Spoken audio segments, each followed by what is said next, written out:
Chapter 8, Hungry Waters. That first day in the holiday house, with all its seasons and its spectacles, set the pattern for the many that were to follow. When Harvey woke the following morning, the sun was once again pouring through a crack in the curtains, but this time it lay in a warm pool on the pillow beside him.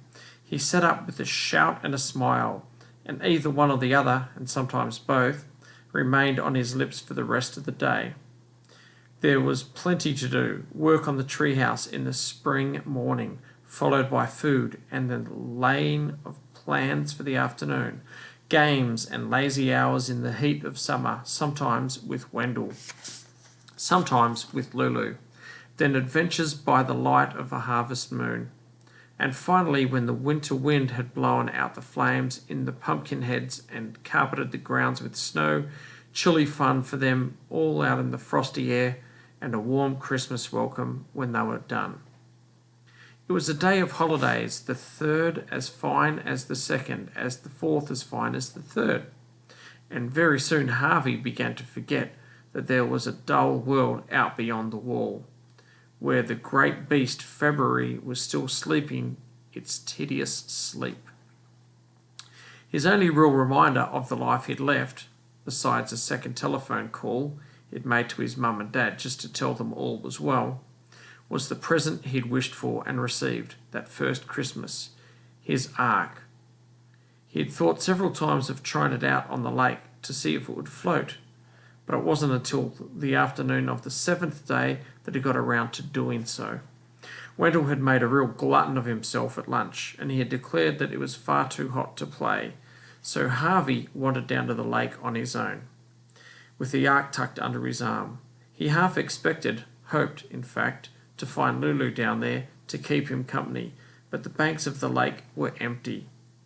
Once he laid eyes on the gloomy waters, he almost gave up on the idea of a launching, but that meant admitting something to himself that he didn't wish to admit, so he headed on down to the shore, found a rock to perch on that looked less precarious than the others, and set his ark on the water.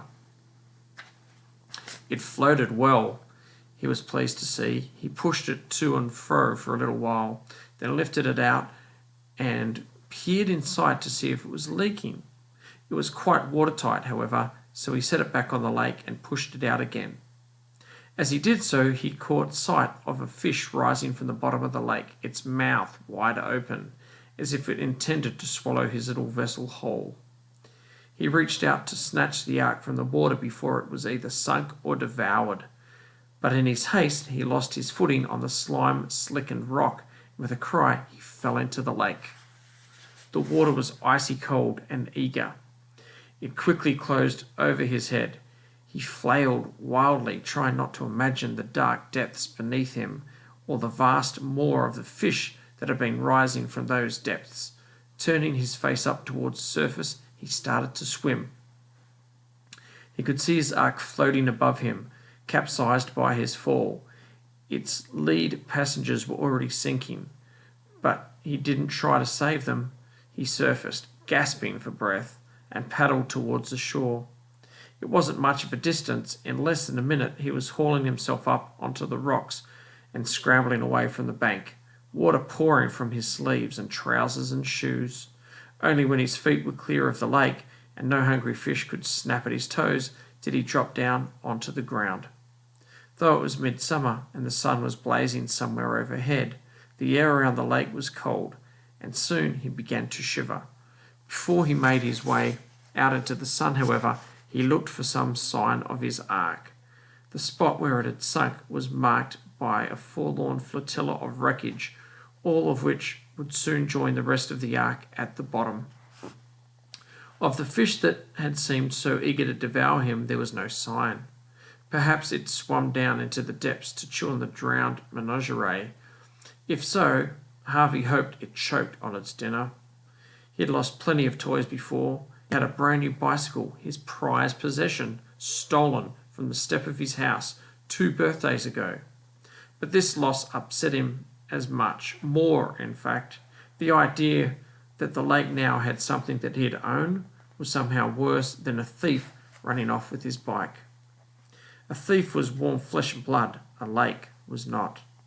His possessions had gone into a nightmare place, full of monstrous things, and he felt as though a little part of himself had gone with it, down into the dark. He walked away from the lake without looking back, but the breeze that came to warm his face when he broke through the thicket and the sound of birds that pleased his ear could not keep him and his mind from thought he'd tried to ignore when he'd gone down to the water. Despite all entertainments that the holiday house supplied so eagerly, it was a haunted place, and however hard he had tried to ignore his doubts and suppress his questions, they could be ignored and suppressed no longer. Whoever or whatever that haunter was, Harvey could not be content now until he'd seen its face and knew its nature. And that is the end of that chapter.